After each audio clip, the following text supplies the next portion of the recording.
고대 근동 사회에서 누군가가 아름다운 여인을 만났을 때 그녀와 함께 있는 남자에게 여인과의 관계를 묻고 그 여인이 남자의 아내이면 남편을 죽이고 여인을 납치해가는 일들이 빈번히 발생했었습니다.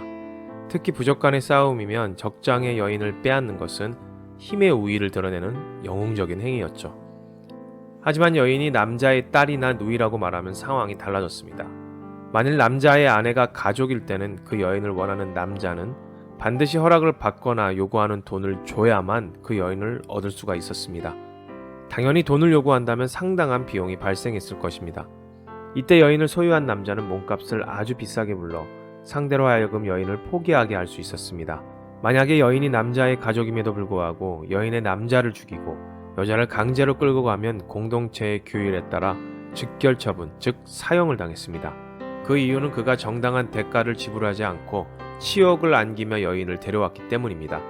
고대 근동 사회에서는 명예가 목숨보다 더 중요했죠. 그러니까 우리가 이해하기 힘든 고대 근동 사회의 문화를 다시 정리하자면 남자와 함께 있던 여자가 가족일 때는 반드시 허락을 받거나 많은 돈을 제공해야 한다는 것입니다. 우리가 비겁하다고 생각했던 아브라함의 행동은 자신과 자신의 아내 사라의 생명을 살리고자 했던 것입니다. 그의 아들 이삭도 아버지 아브라함과 비슷한 행동을 했죠.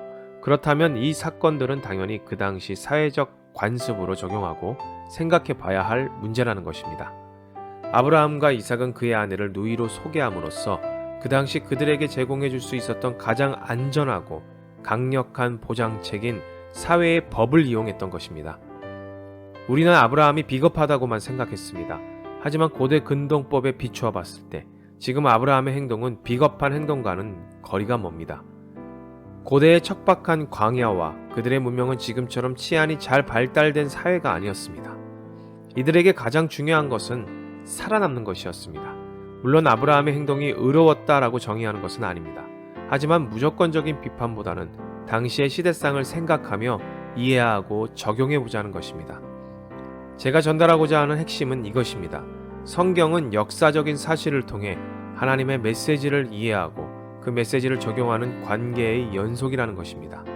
이게 무슨 말이냐 하면 성경의 모든 스토리는 하나님의 관점에서 기록된 분명한 사실이고 모든 것이 하나님의 속성과 관련이 있다는 것입니다. 성경에 기록된 그 시대의 모든 문화와 역사가 하나님을 설명하고 있습니다. 더 쉽게 말씀드릴까요? 성경은 신화가 아니고 역사입니다. 역사는 사실이죠. 여러분 이해가 되십니까? 아니, 이 사실을 믿으십니까? 그래서 성경은 역사와 사실을 말하고 있기 때문에 성경을 공부하고 전하는 저도 또한 성경을 배우고 그 역시 전하는 여러분들도 성경의 사실과 이해의 관계에서 조심스럽게 접근해야 하는 부분들이 매우 많다는 점을 말씀드리고 싶은 것입니다. 결국 우리가 잘 전해야 하는 것은 복음이며 성경입니다.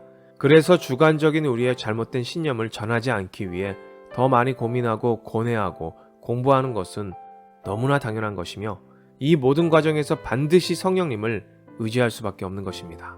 이런 과정이 결국 복음의 회복이 아닐까요? 주님의 뜻은 늘 선하시고 옳으십니다.